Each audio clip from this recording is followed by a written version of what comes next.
and we show the Enterprise.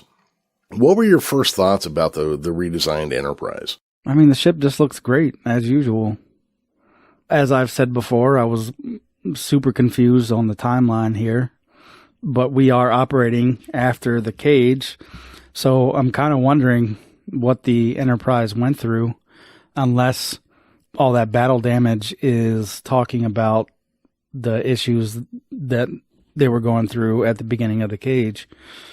Yeah, as far as like what the ship looked like, yeah, I mean, I'm always a fan when I see NCC 1701 up there. It wasn't off-putting at all that it had a new design or it was severely updated or anything, right? This episode came out in 2019, so I assume it's going to be like that. I mean, watching those Kelvin movies, you've already seen a redesigned Enterprise, so seeing it look a slightly different here wasn't a big deal after all that. No, I feel the same way. I've definitely heard these arguments that it should have looked just like it did in the 60s. I'm like, that would have been stupid. That would have looked like crap, you know.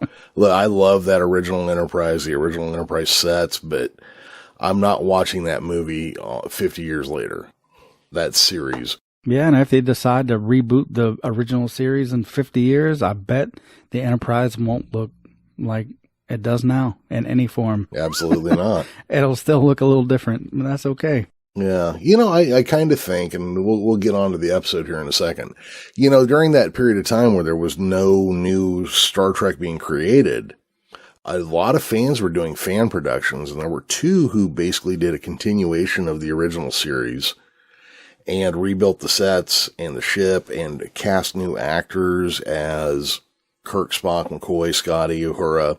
And I kind of feel like that stuff prepared us for seeing new actors take on these classic roles. Yeah, I think what you're referring to, at least the one that I'm most familiar with, I believe it was called Star Trek Continues, or I'm either thinking of a band or a show, 5-Year Mission.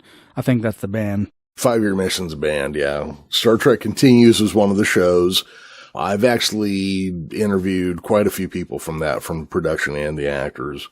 And then the first one I found was Star Trek New Voyages, I believe. And James Cawley was an Elvis impersonator who cast himself as Kirk in the first. It was still kind of interesting. Makes sense that it would be an Elvis impersonator. Hey, you know, it's an entertainer's an entertainer, man, you know?